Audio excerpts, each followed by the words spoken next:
All right, as promised, we're taking you now to live to the White House where Karoline Leavitt has just stepped to the podium. Let's listen in. During the visit, President Trump will meet again with Prime Minister Starmer to refine the great trade deal that was brokered between the United States and the United Kingdom. And the President and the First Lady will travel to the United Kingdom for an official state visit from September 17th to September 19th later this fall. This will mark a truly unprecedented second state visit for President Trump, and he is honored and looking forward to meeting with His Majesty the King at Windsor Castle. There has been a wave of positive economic news over the past week, which I would like to highlight today. Joe Biden's inflation crisis has been defeated. Prices paid to American businesses for goods and services were flat in June, which is lower than all 50 forecasters in the Bloomberg survey predicted. And core inflation, which is the best measure of inflation, came in lower than expected again in the month of June. Since President Trump took office, core inflation has tracked at just 2.1% overall and has come in below or at economists' expectations every single month.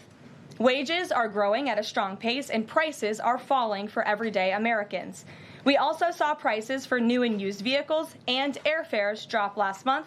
In addition, prices for gas, fuel oil, energy commodities, hotels, airfare, public transportation, and fresh vegetables are all down over last year.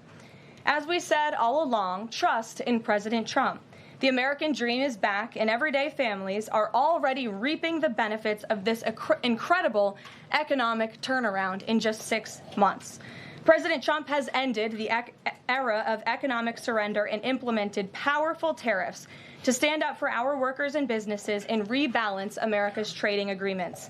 Despite all of the doom casting from the so-called experts claiming that these tariffs would be the end of the world as we know it, the opposite has occurred.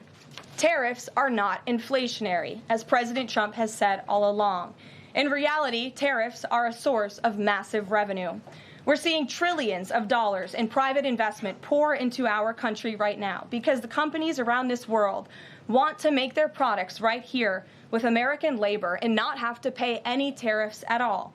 Customs and tariff revenue has already totaled more than $113 billion since President Trump entered office, helping to lead a budget surplus in June for the first time in nearly a decade. We are truly entering a golden age as a result of these pro-growth and America First trade policies.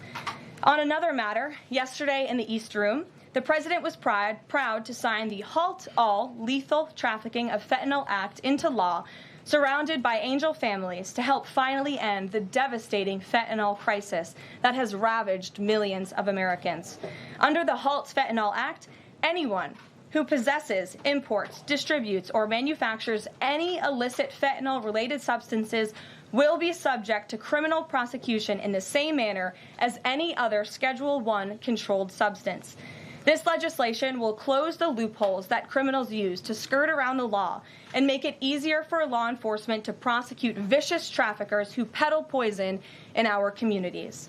President Trump has always made tackling the drug crisis a top priority, and this important bipartisan legislation further follows through on that commitment.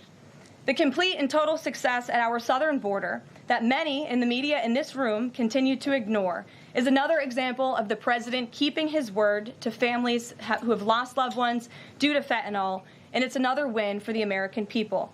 Customs and Border Protection just released the final operationalized stats for the month of June, and I must highlight some of these incredible numbers. There were only 6,072 Southwest apprehensions in June, 15% lower than the previous record that this president set in the month of March. To put that in perspective, the Biden administration routinely saw the same number of encounters in a single day, and on many days, that number was more than 10,000 apprehensions at the southwest border. There were also 0 illegal aliens released along the southwest border for the second consecutive month in a row. President Trump promised to end the illegal alien invasion, and he has delivered on that promise to the American people in record time. With the border sealed, deportations are ramping up. This past weekend, our brave ICE agents were arresting violent criminal illegal aliens all across the country. ICE Atlanta arrested an illegal alien from Mexico convicted of attempted rape of a child in North Carolina. ICE Baltimore arrested an illegal alien from Guatemala who was previously convicted for sexual abuse of a minor in Maryland. ICE Houston arrested a criminal illegal alien from Mexico whose previous conviction includes aggravated sexual assault of a child in Texas. ICE Salt Lake City arrested a 32-year-old illegal criminal alien from Mexico who was previously convicted for child abuse and injury. ICE Baltimore arrested a criminal illegal alien from El Salvador convicted in Maryland for possession of child pornography. And ICE San Antonio arrested a criminal illegal alien from Mexico convicted of aggravated sexual assault in Texas. The men and women of ICE are heroes. They are putting their lives on the line every day to get the worst of the worst, these types of criminals, out of our communities and out of our country. And the president continues to strongly have the backs of all ICE agents who are doing their jobs to keep all of us, including everyone in this room, safe. The facility, one second. In other news, following President Trump's bold executive actions protecting American children from irreversible chemical and surgical mutilation, the largest provider of these barbaric practices will now be closing its doors. The facility in Los Angeles, California, is just the latest facility downsizing or eliminating their irreversible and harmful services that feed into the lie that you can somehow change a child's sex. The Biden administration peddled dangerous policies that defied medical science in favor of radical transgender ideology. But President Trump has put an end to that to ensure America's children's innocence is protected and our children can lead healthy and productive lives. Finally, last night, Senate Republicans passed President Trump's $9 billion rescissions package. This will help restore fiscal sanity in our country by rescinding billions in wasteful foreign aid and finally ending taxpayer funding for PBS and NPR, two media organizations that have ridiculously used federal dollars to push a partisan left-wing agenda for many years. The House should pass this rescissions package immediately and send it to the president's desk for signature. On another note, I know that many in the media have been speculating about bruising on the president's hand and also swelling in the president's legs. So in the effort of transparency, the president wanted me to share a note from his physician with all of you today. In recent weeks, President Trump noted mild swelling in his lower legs. In keeping with routine medical care and out of an abundance of caution, this concern was thoroughly evaluated by the White House medical unit. The president underwent a comprehensive examination, including diagnostic vascular studies. Bilateral lower extremity venous Doppler ultrasounds were performed and revealed chronic venous insufficiency, a benign and common condition, particularly in individuals over the age of 70.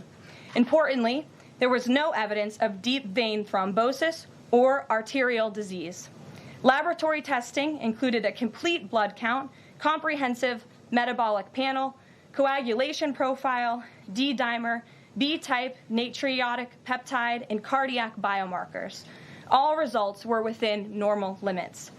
An echocardiogram was also performed and confirmed normal cardiac structure and function. No signs of heart failure, renal impairment, or systemic illness were identified. Additionally, recent photos of the president have shown minor bruising on the back of his hand. This is consistent with minor soft tissue irritation from frequent handshaking and the use of aspirin, which is taken as part of a standard cardiovascular prevention regimen. This is a well-known and benign side effect of aspirin therapy. And the president remains in excellent health, which I think all of you witness on a daily basis here. So the president wanted me to share that note with all of you. I'm happy to take further questions on it. We will provide the memorandum from the president's physician to all of you, as we always do. And we'll get to questions. Here in our new media seat, we have Frank Corva, who's the White House correspondent for Bitcoin Magazine, which comes at a timely week with crypto legislation moving across Capitol Hill. So why don't you kick us off, Frank, and thanks for being with us. Thank you so much. We appreciate it, Ms. Leavitt. Sure. I was curious to hear if the president was in favor of removing any and all language around central bank digital currencies from the Genius Act, maybe as a means to get it across the line and get it on his desk. And then my second question was about something the president spoke about in this room. He talked about a $600 their de minimis tax exemption for Bitcoin and other crypto spending. So I was just wondering if you could comment on those. Sure. Well, the president did signal his support for a de minimis exemption for crypto, and the administration continues to be in support of that. We are definitely receptive to it to make crypto payments easier and more efficient for those who seek to use crypto as simple as buying a cup of coffee. Of course, right now that cannot happen, but with the de minimis exemption, perhaps it could in the future, and we will continue to explore legislative solutions to accomplish that. As for the central bank digital currency and the Genius Act, which you noted has passed through Congress and will be sent to the president's desk. I believe the House is voting on it. If they haven't, they should be passing it. We know we have the votes, and we expect it to get to the president's desk, and we are planning a signing ceremony tomorrow afternoon. All of you will get more details on that. This piece of legislation is going to make America the crypto capital of the world, and that's what the president promised. As for a central bank digital currency, the president opposes that. He made that promise to the American people on the campaign, and while it's not in this specific piece of legislation, he did sign a January executive order banning a central bank digital currency. The administration supports Congress's efforts to codify that executive order into law, and I believe there will be future pieces of legislation in regards to crypto that will be moving through Capitol Hill. The president looks forward to signing them, and he looks forward to the signing ceremony this afternoon. So thank you for being with us today. Sure. Jackie. Thank you, Karoline. There's been a lot of discussion about the Epstein files and the president's comments yesterday calling it a hoax. Can you clarify which part of the Epstein hoax is the hoax part? The president is referring to the fact that Democrats have now seized on this as if they ever wanted transparency when it comes to Jeffrey Epstein, which is an asinine suggestion for any Democrat to make. The Democrats had control of this building, the White House, for 4 years, and they didn't do a dang thing when it came to transparency in regards to Jeffrey Epstein and his heinous crimes. It was this president who directed the Department of Justice and the Attorney General to do an exhaustive review of all files related to Jeffrey Epstein, which they did. The Attorney General and the FBI, led by Pam Bondi, Dan Bongino, Kash Patel, these are great patriots, some of the most trusted voices in the Republican Party movement. It's part of the reason the president appointed them to these high law enforcement positions, and they spent many months going through all of the files related to Jeffrey Epstein, and they concluded what they found in that memo, which they drafted and they released. And so the president has been transparent. He has followed through on his promises to the American people, but he doesn't like to see Democrats and the mainstream media covering this like it's the biggest story that the American people care about. The president has been working so hard this week. On Tuesday, he went to Pennsylvania, where he secured $90 billion in investments for the Commonwealth, for the people of that state. After that, he came back to the Oval Office at 8 p.m. He went in there to whip votes to get the Genius Act signed into law. And because of his efforts, that bill is now going to be signed and passed. The following day, yesterday, he meets with a foreign leader, the King of Bahrain, to secure more investments into this country. And then yesterday afternoon, the president is in the East Room of the White House mourning with parents who have lost their children because of fentanyl, signing a bipartisan piece of legislation. And not a single cable network in this country took that event live and covered that event like they should. Those are the issues the president cares about. What could be more important to the American people than helping families who have lost their children? Those are the issues this president is going to remain focused on. I understand he wants to move on from the story, but you do have some prominent figures, including the Senate Majority Leader, the House Speaker, voicing support for the files to come out. Representative Massey collecting signatures that would force a discharge petition for a vote on the floor for this. It doesn't seem to be going away. What is stopping the administration from just redacting any sensitive information, grand jury information, and putting out what is appropriate so that the American people can decide and then let this story die? Well, in terms of redactions or grand jury seals, those are questions for the Department of Justice. Those are also questions for the judges who have that information under a seal, and that would have to be requested, and a judge would have to approve it. That's out of the president's control. He has said, in agreement with some of the leaders on Capitol Hill, that if the Attorney General and the Department of Justice come across any other credible evidence, they should provide that to the American people. The president has said that, and he agrees with them on that. Why did you fire Maureen Comey? The Department of Justice did, and I would defer you to them. Dasha. Has the White House been directly in touch with some of the MAGA influencers that are still not satisfied with the administration's handling? And has the message to them been similar to what the president has said, which is sort of either let this go or we don't need your support? Well, look, the president and this team are always in contact with the president's supporters with voices of many kinds on both sides of the aisle. I think that's part of the reason this president is a great president, because he's willing to listen and hear other people's perspectives. But ultimately, he has led this country not just over the past 6 months to historic success, but also through his first 4 years as president. And as the leader and the creator of the MAGA movement, he has led through these perilous times for our country based on instinct and in the best interest of the country. And as I always say, the American people should trust in President Trump. And what on John, the Fed chair? Go ahead, John. Thanks a lot, Caroline. The president on Monday announced that if there's not compliance with Russia within 50 days, there would be increased tariffs. Can you explain how that works, first of all? What happens if Russia doesn't end its war with Ukraine in 50 days? Well, in 50 days, as the president clearly laid out, if there is not a ceasefire agreement or a peace deal within that time frame, if Russia refuses to legitimately agree to a ceasefire, then they will face very steep tariffs, and they will also face secondary sanctions. So countries that are purchasing oil from Russia will be sanctioned as well, and of course that will do deep damage to Russia's economy. And I would just add that the president wants this war to end with a diplomatic solution. He's been pushing for it. This administration has spent many hours and a lot of time trying to solve this war very far away, but the president wants to stop the killing, and he wants to save lives. As far Reagan, as the first part go of ahead. what you were saying, Caroline. Reagan, go part, ahead. I have two questions for you. It's just about, if I may, just about the tariffs, the first part. I get the secondary tariffs, but there was only $3 billion worth of trade between the U.S. and Russia in 2024. It's expected to be far less this particular year. On April the 2nd, both you and the Treasury Secretary said it's not necessary to apply any tariffs on Russia. You said that because of the lack of trade, it precludes, that was the word you used, any need for tariffs. Why now, and why do you think that that would make them cave and come to some sort of peace agreement as it relates to Ukraine? $3 billion is still a lot of money, John, and it's not just tariffs, it's the secondary sanctions as well that will be implemented in 50 days. Reagan. Thanks, Caroline. I have two questions for you. Sure. First on Congress. Congresswoman Salazar introduced legislation that would give some illegal immigrants in the country a path to citizenship. 10 Republicans signed on to what she's calling the Dignity Act.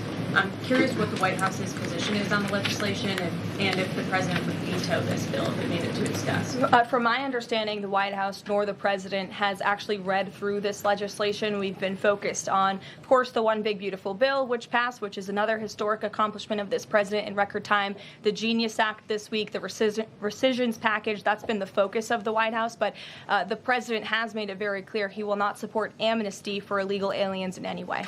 I want to give you a chance to respond to the CEO of NPR. She's claiming that the cuts to their network will, quote, be a real risk to public safety of the country. Murkowski has argued that public broadcasting stations save lives. Could you respond to these concerns? The NPR CEO said cutting NPR will be a risk to public safety. I am not sure how NPR helps the public safety of our country, but I do know that NPR, unfortunately, has become really just a propaganda voice for the left. Just a few examples for you. In 2020, NPR refused to cover the Hunter Biden laptop scandal in the run-up to the election. They said their assertions don't amount to much, writing they did not want to waste the listeners' and readers' time on stories that are just pure distractions. That does not sound like an unbiased opinion. That sounds like a partisan opinion to me. And this is a taxpayer-funded organization. In 2018, that same CEO that you're talking about called the president in the Oval Office, who nearly 80 million Americans elected, she called him racist, shared a photo of herself wearing a Biden for President campaign hat, serves on the board of a Soros-funded activist group. In 2020, PBS's White House correspondent at the time characterized President Trump's speech then at Mount Rushmore as a love letter to white resentment, promoting the myth of America. In 2017, PBS devoted an entire panel talking about what it means to be woke and white privilege. In 2023, PBS's Washington Week Roundtable covered up Joe Biden's clear mental divide CNN. That's actually quite the clip. I would encourage all of you to look at it. These are not honest news organizations. These are partisan, left-wing outlets that are funded by the taxpayers. And this administration does not believe it's a good use of the taxpayers' time and money. Ed Lawrence. Yeah, thanks, Caroline. I want to ask you about the Federal Reserve. So does the president believe that the slightly restrictive monetary policy stance right now, could that cause an economic slowdown? And if he does believe that, when? What pause are you referring to? No, could the stance of the monetary policy is slightly restrictive?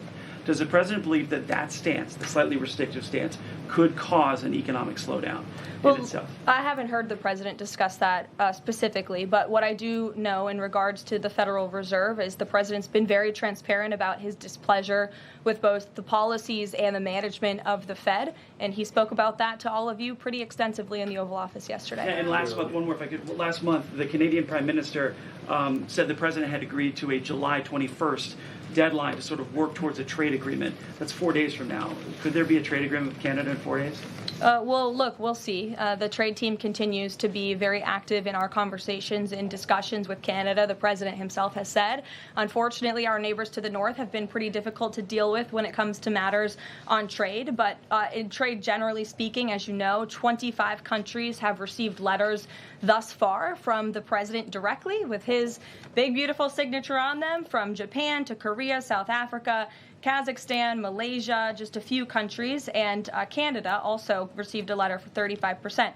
With that said, if countries want to have legitimate further discussions, the Trump administration and the president's trade team are willing to have further talks, but these letters these countries have been receiving are the deals. And as the president has said, those deals will be made. They are tailor-made to each and every country based on the United States' concerns and what's in the best interest of the American worker and the American people. Charlie, go ahead. Thank you, Caroline. No, I called on Charlie, but Deanna, you can go ahead too. Go ahead. The president said that he floated the idea of a special prosecutor in the Epstein case. Can you confirm that? And has he asked the Attorney General to do this, to appoint a special prosecutor to look it over? Well, the idea was floated from someone in the media to the president. The president would not recommend a special prosecutor in the Epstein case. That's how he feels. And as for his discussions with the Attorney General, I'm not sure. Deanna. Caroline. Thank you so much.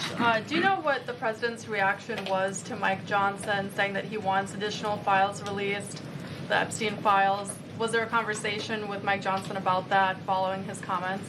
I won't discuss the president's private conversations with the Speaker of the House, but as I answered to Jackie's question earlier, the president has said if the Attorney General and the Department of Justice and the FBI have any more credible evidence in regards to Jeffrey Epstein's crimes, they should put that forward. He has called on them to do that. Sure. Thank you, Caroline. With a few days. I'll go to all of you, starting with the lady in the blue. Go ahead. With a few days to the August 9th deadline, how are the negotiations with Europe going? There's some sticking points. What are they? Can we expect a delay, or should we expect a deal soon? Well, I believe the deadline is August 1st. As for the European Union, they continue to be very eager in negotiating with our country for obvious reasons on ways to lower their tariff and their non-tariff barriers that we have long said harm our workers and our companies. So the president's trade team continue to be in talks with the European Union. Would he accept, or would he put forth a postponement of the August 1st? He's already said he will not. Owen, go ahead. Good afternoon, Caroline. In Gaza today, Holy Family Catholic Church was struck by an Israeli shell. Yes. 3 people were killed, 10 wounded. What is the president's reaction to that church coming under fire? It was not a positive reaction. He called Prime Minister Netanyahu this morning to address the strikes on that church in Gaza, and I understand the Prime Minister agreed to put out a statement. It was a mistake by the Israelis to hit that Catholic church. That's what the Prime Minister relayed to the President, and you should look at the Prime Minister's statement that will be coming out. Steve, go ahead. Back to your letter that you read at the beginning. Sure. The President, you said mild swelling in his legs. Is it causing him any discomfort? How are you treating it? Nope. No discomfort from the president at all, and you probably all see that on a day-to-day basis. He's working around the clock.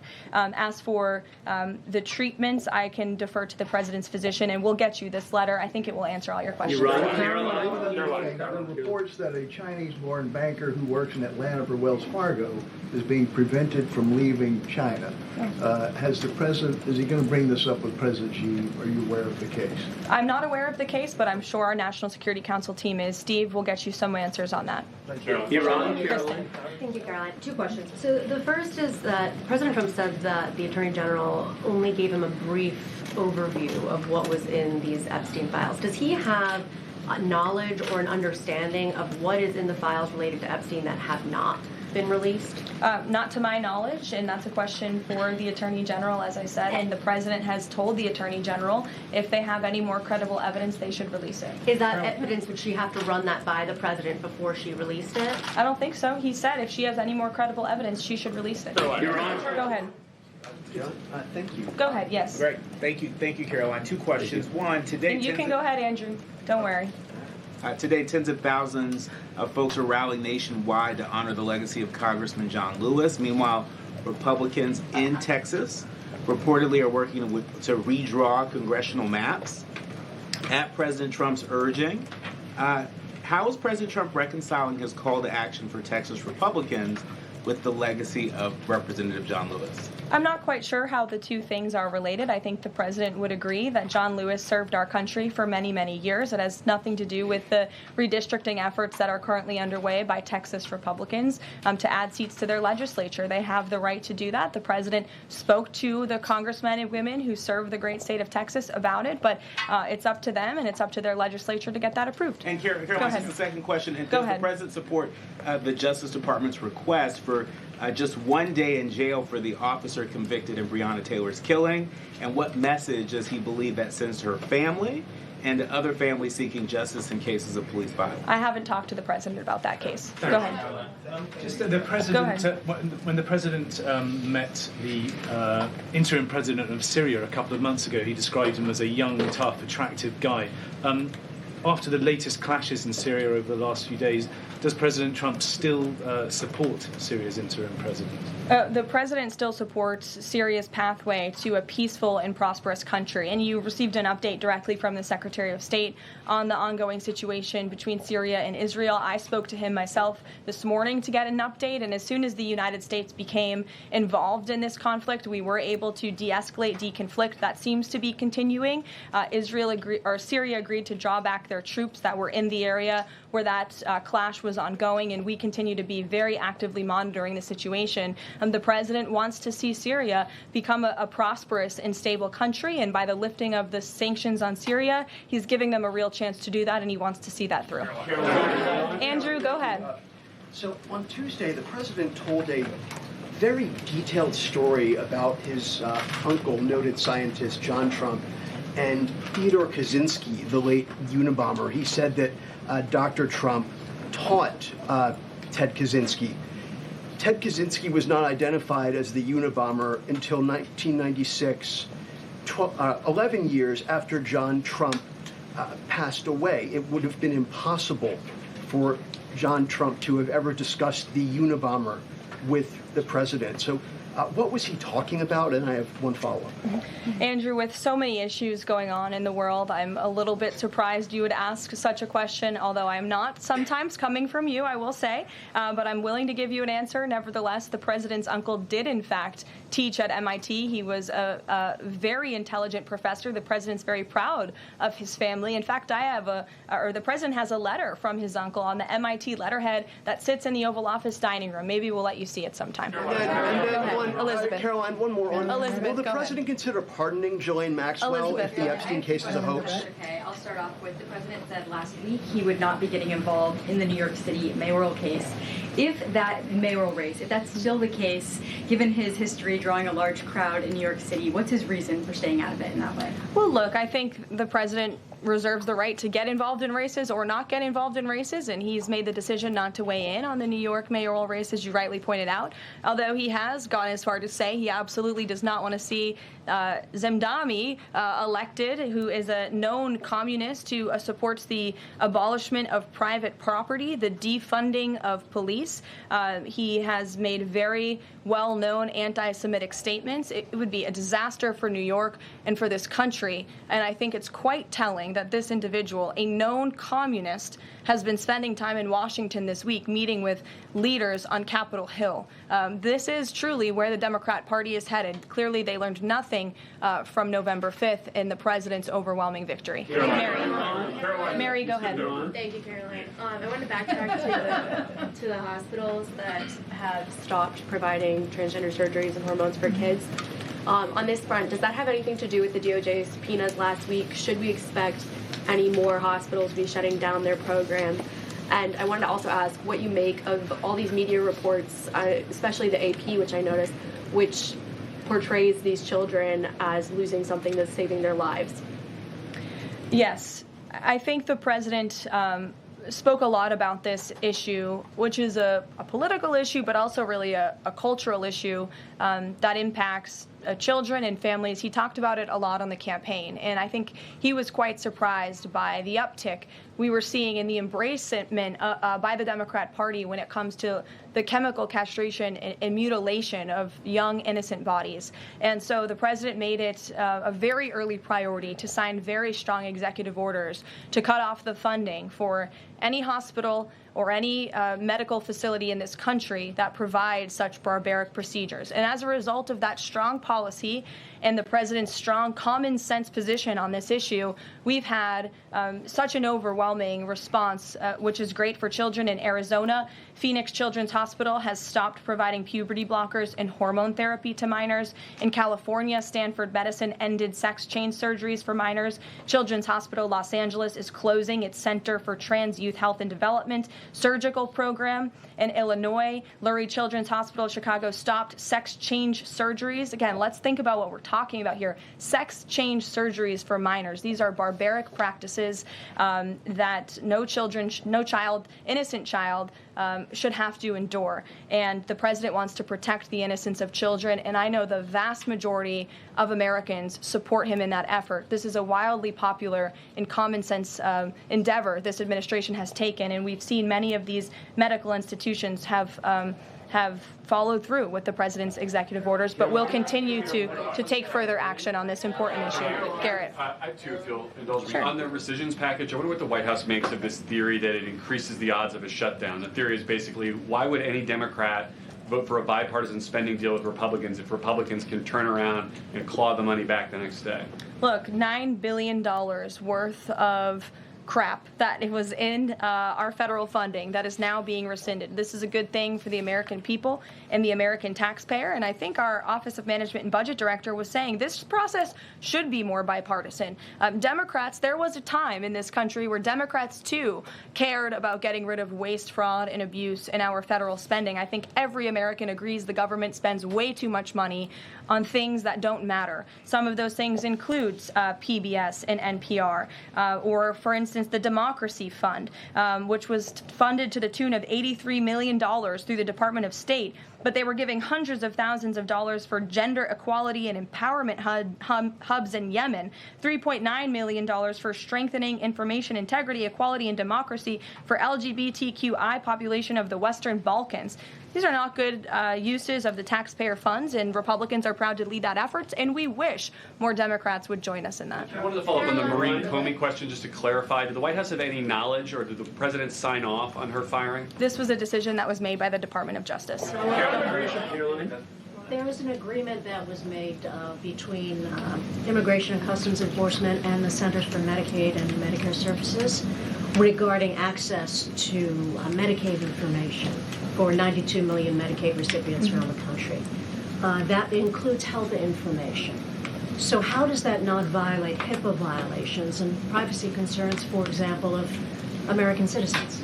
I'm going to have to defer you to Immigration and Customs Enforcement on that. I'm unfamiliar with that agreement that they made. Thanks, Caroline. 2 questions. Russ Vought said today he's going to be looking into cost overruns in the Fed's renovation projects. Is there a deadline for him to come back with findings to the president? I don't believe there's a deadline the president has set for Russ Vought, but I think, again, this is a good use of taxpayers' time to look into this project that is millions and millions of dollars over budget. It's for a big, beautiful mansion for the federal reserve chairman, and I understand that it costs much more than it did the beautiful palace that many of you joined us at when we went overseas. So it's completely unnecessary, it's overpriced, and I think it's a good thing the administration, led by the president, is looking into it. If there ever were to find wrongdoing or fraud, would the president reconsidering firing Jerome Powell? Look, it's a hypothetical question. We'll see where it goes. The president spoke about how he feels on this matter yesterday. Sure. Thank you so much, Caroline. So we saw Ambassador Huckabee arrive to Prime Minister Netanyahu's trial to show his support. Does the president plan to impose any kind of sanctions against the Israel judicial system? I don't have any update for you on that or any announcement on that front. I don't believe so. Does the president believe that justice has been served in the Epstein case? Look, the president believes that he directed the Department of Justice to do an exhaustive and thorough review, and they did that. And they all agreed, the FBI director, the deputy FBI director, the attorney general, on the memo that they drafted and they released. Thank you, Caroline. Just a follow-up on Reagan's question. Representative Salazar's bill, it grants illegal aliens with legal status for 7-year increments. It also gives permanent path to residency for so-called dreamers. And, President Trump and Labor Secretary Chavez, who previously co-sponsored a version of this bill when she was in the House, they've spoken about a work deal similar to the bill, I believe. What's the difference between a work deal and amnesty? Look, as I told Reagan, the president, the White House have not reviewed this specific piece of legislation. It's just not where our focus has been. But the president, for one, has been very clear he does not support amnesty. We'll go to, look at some friends in the back. Brian, go ahead. You didn't show up early enough to get some good real estate up here. I love it.